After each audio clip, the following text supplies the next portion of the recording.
That's her little voice. Because it has a little whistle here. Good voice, little girl. And the chicken says, Happy New Year, everyone. We are here in Montpelier at the home and studio of Delia Robinson. She's a painter and a whistle maker. And today we're going to get a tour.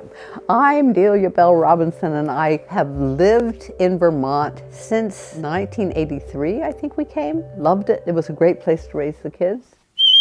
Here. I had no idea you had so many whistles. I probably made 10,000 whistles in my life. And here's a little whistle I made of my mother meeting my father. My mother was a whistle maker. She made these little birds like this. They're really ethereal and sweet, and that was what she did. And she was inspired by her father, who made little whistles for children. I have 5 sisters, and I'm the only one that really ever made whistles as part of my life. But the whistles have been a great pleasure for me. Yow. That's the story of the Noah's Ark sort of version. This is the Gilgamesh version. That's the ziggurat singing, and then the big one's going to be very low. Yeah, it is a cozy little place. Here's my little teensy kitchen, and it's just big enough to do everything you want. I went through the 60s sort of I was like an observer in life. A woman gave birth precipitously and unexpectedly, and I got to help at that birth, and I thought, wow. I became a ICU and emergency room nurse, having that quick meeting with people at their worst, which also is often their very best. Here's a little bear with a birthday cake on his back. He's very noisy. And then there are little tiny people. Here's a man with a chicken on his head, and he says, he's very squawky. Some are nice and some are not. But they're having a little festival here. I like making little sort of tableaus of things. Yeah, I was probably 35 years old then. I went to a fair and sold some whistles. I made $100, which seemed to me a huge amount of money in those days. These are whistles of ballads. Here's the devil stuffing the farmer's wife in a sack. I mean, I paint pictures sometimes of whistles that have been very instrumental in my life. So instrumental being that's a good joke. I grew up in an area with a lot of folk music and that kind of singing. My daughters had said, Mama, why didn't you teach us the old songs? Little Margaret sitting in her high-hole door, she's combing her long yellow hair, saw sweet William and his new-made bride riding from the church door there. She throwed down her ivory comb, throwed back her long yellow hair. I'll go down and bid him farewell, and I'll never more go there. That's all I'll sing. I've had a wonderful time making these. And here's the one of the woman who goes down to hell and comes back again. And that's the children's world, and that's the woman. My mother and I were really close, in particular about our interest in whistles. And when she stopped being able to make whistles, when she got really, really old, and then she died, the pleasure went out of it for me for a while. And then when I moved into this little house, I woke up and I thought, I wish I'd play in my hands and make a little pinch pot, it's called, just a little pot that's pinched. It's going to have that little hollow place. It's going to be where the sound is generated when the waves of air roll in there. And so then I close it in and pinch it in and pinch it in like that, and that becomes the mouthpiece. This is hollow in there, right? And so I want him to stand up and not be rolly. And so I pat him there. How long would you say you've been making whistles? So your mom made whistles, your grandpa made whistles? I've made, probably since I was a teenager, it's clean as a whistle sang. A whistle has to be absolutely clean in the way it's made inside to generate any sound. A little spit to stick that bird's head down. I don't think anyone in the world has ever done before what I do, which is to flatten out the pinch pot and use it as a stage to tell a story on.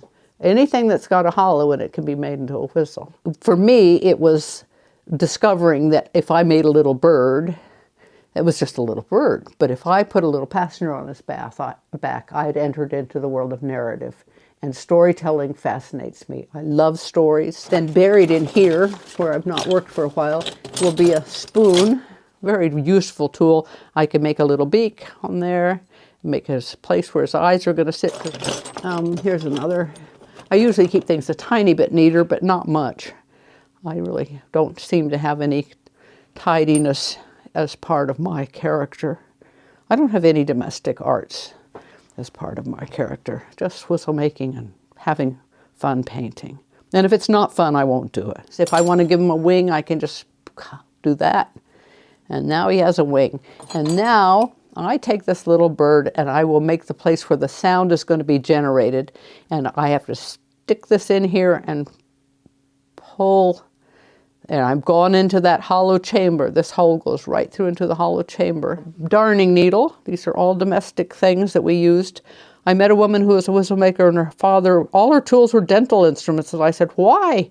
And she said, my father was a dentist. He gave me all these tools. Well, my mother was a housewife, so she gave me all these tools. And why Whistle's Whistle is still being, people are writing their PhD theses in acoustical physics on that right now. It's pretty much a mystery. And it has a little whistle there, not much of a voice. That'll work. Now, if I want it to have another note, which is pretty much makes it go from being a whistle into being an ocarina. Ocarina meaning little goose made a whistle into a musical instrument with many notes. And but now I have one note hole. Birds are an easy shape, and I've been making them for almost 80 years. So there.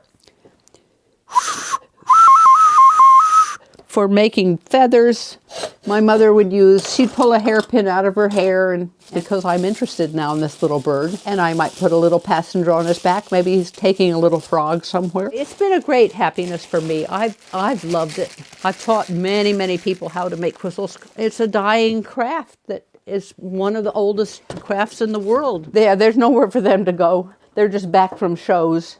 Adam eats some of the apple. And she ate it and says, whoa! After Maybe died, she showed up everywhere. Look upstairs. Holy. If I love them, nobody else does, and then I get to keep them living in a labyrinth. She's all set up. She's got her easel and her bed. I love this part. Just love it. How yummy this is to me. So this is where I work up here. I make a big mess, but I can hyper-focus so that when I work so fast and so intensely. If someone speaks to me, I don't even hear them. I just go into it, and I love that feeling. The rest of my life is just a mad jumble. It does feel like it's real. Paintings from a puppet theater. They're people of my imagination. And dogs are stealing cake. The act in this circus is an old man sleeping on the elephant. That's his act. The hermits are having a social event, and no one can dare look at anyone because they're hermits. Dinosaurs are talking about how they can get to that nice planet. But sooner or later, something shows up that looks like something. It turns into stories for me. I paint whatever fills my heart at that minute. And I came home from Japan, and all I could think about were the persimmon trees that were ripe.